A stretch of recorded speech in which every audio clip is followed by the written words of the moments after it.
کہ جس نے نبی اکرم صلی اللہ علیہ وسلم کی ناموس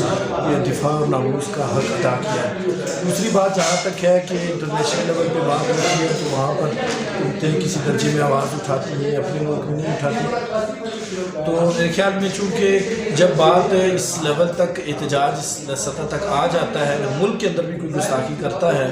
تو اس میں جو ہے نا وہ کوشش تو حکومت کی ہوتی ہے، لیکن حقیقت بات یہ ہے پشاور پر دیکھ لیں، پشاور میں ہوئی ہے اتنے بڑے لیول سے وہ گستاخی کو مانا نہیں ہے عدالت کے اندر اپنے، لیکن کسی چینل نے بات تک ہاں ہمارا جو آپ میڈیا کہہ سکتے ہیں کہ ہمارا میڈیا جو ہے چونکہ یہ مغربی فنڈڈ ہے اور مغرب کی جو ہے نا وہ یہ اس ایجنڈے کی تکمیل کے لیے یہ اس طرح کے ایشوز کو بالکل مین اسٹریم میڈیا میں جگہ نہیں دیتی، حالانکہ یہ دینی چاہیے، اس لیے کہ نبی اکرم صلی اللہ علیہ وسلم کی ذات ہمارے لیے سب سے مقدس ہے، اور حکمرانوں کو بھی چاہیے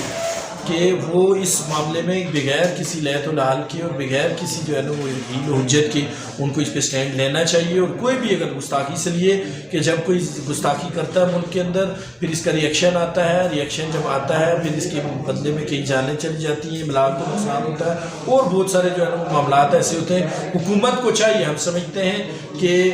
قانون کسی درجے میں موجود ہے لیکن جو قانون ہونا چاہیے وہ امپلیمنٹ نہیں ہوا آج تک۔ 295C کا قانون جو ہے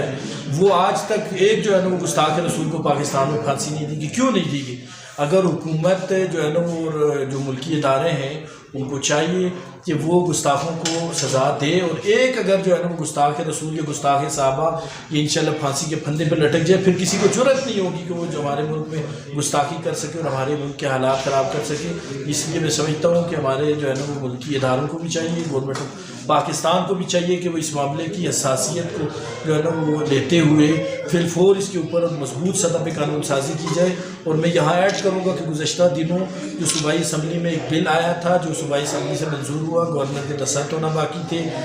اس جو ہے وہ بل کو بھی فی الفور جو ہے نا وہ باقی بھی جتنی بھی صوبائی اسمبلیاں ہیں ان سے پاس کروا کر قومی سطح کی اسمبلی میں لایا جائے، اور پھر یہاں پر اس کی قانون سازی کروا کر ایک ایسا مضبوط قانون بنایا جائے تاکہ کسی کو بھی نہ ملک میں اور نہ انٹرنیشنلی لیول پہ یہ ہمت ہو کہ وہ جو ہے نا گستاخی کر سکے۔ اور بہت سارے ادارے اور شخصیات کی کوشش کر رہی ہیں، گورنمنٹ آف پاکستان اور اپنے دیگر جو ہے نا وہ IC کے جو فورم ہے ان کے ساتھ مل کے ان کو چاہیے کہ وہ انٹرنیشنل لیول پہ جو ہے نا وہ اس کی قانون سازی کروائیں تاکہ یہ سلسلہ رکے۔ اگر ہولوکاسٹ کی گستاخی جو ہے نا وہ کوئی نہیں کر سکتا، اس کی کارٹون کوئی نہیں شائع کر سکتا، تو پھر نبی اکرم صلی اللہ علیہ وسلم جن کو دنیا میں چاہنے والے 2 ارب سے زائد مسلمان ہیں ان کی گستاخی بھی کسی صورت برداشت نہیں ہے۔ اور اس کے لیے میں سمجھتا ہوں کہ ہمارے حکمرانوں کو کھڑا ہونا چاہیے اور ان کو ہونا پڑے گا، اگر یہ نہیں بھی چاہیں گے پھر بھی ان کو ہونا پڑے گا، اس لیے کہ اگر وہ سمجھتے ہیں کہ ہم مسلمانوں کے نمائندے ہیں تو پھر ان کو یہ کردار ادا کرنا۔ سر آپ کی ورکرز اتنے کثیر تعداد میں وہاں پہ زخمی بھی ہوئے، لیکن آپ کا جو مین مطالبہ تھا گورنمنٹ سے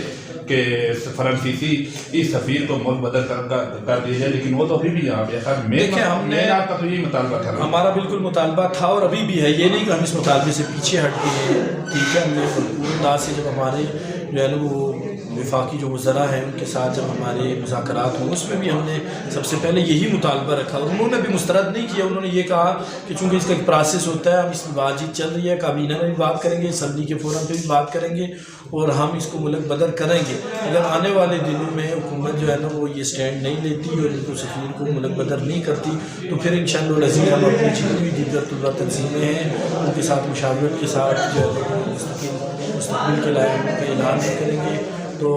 اس لیے جو ہے نا وہ انشاءاللہ اس میں کوشش بھی جاری ہے، اور جس طرح سردار صاحب نے کہا کہ ہمارا اس حوالے سے جو مشترکہ فورم ہے MDN کا، اس پلیٹ فارم سے بھی ہم اس آواز کو بھرپور اٹھاتے رہیں گے جب تک کہ اس پاک سرزمین سے جو ہے نا وہ اسلام پاک ملک کا سفیر ملک بدر نہیں ہے۔ مطلب صاحب آئین تو ہمارے ملک میں موجود ہے، سزا بھی موجود ہے، لیکن سر آپ گورنمنٹ کو تجویز کیوں نہیں دیتے کہ ان آئین کا پابند بنایا جائے اور قادیانیوں کے جو ID کارڈ ہے اس کے اندر مدد کا کھانا بنایا جائے؟ اس میں یہ جی ختم نبوت جو اس عنوان کے اوپر محنت کر رہی ہے جو تحریکیں ہیں، ان لوگوں نے یہ آواز اٹھائی ہوئی ہے اور وعدے وعیدیں ہوتی رہتی ہیں، لیکن اس کے اوپر عمل درآمد نہیں ہو رہا۔ لیکن اب ان کے اپنے مسائل ہیں اور جو تنظیمیں ہیں جو اس پہ کھڑی ہیں ختم نبوت کے اوپر وہ آواز بلند کرتی ہیں، اور انشاءاللہ تعالیٰ اگر عزم کے ساتھ چلا جائے ایک دن آئے گا کہ آپ اس مشن میں کامیاب ہوں گے اور ایسے مذہب کو کھانا بنے گا انشاءاللہ۔ شکریہ MSO کے مرکزی رہنما سردار مدر صاحب اور صوبائی رہنما سجاد صاحب، بہت شکریہ ٹائم دینے کا۔ جی جناب۔